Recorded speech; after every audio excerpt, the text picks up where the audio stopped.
A levitação acústica representa um avanço fascinante na física moderna, utilizando ondas sonoras de alta intensidade para criar campos de pressão que suspendem objetos no ar sem qualquer contato físico.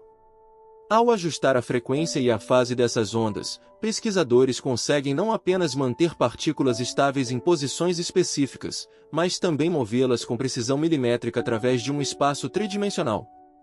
Essa tecnologia, que se baseia na manipulação de nós e antinós de ondas estacionárias, abre portas revolucionárias para o manuseio de materiais delicados, substâncias químicas perigosas ou componentes eletrônicos microscópicos em ambientes estéreis, eliminando o risco de contaminação por contato.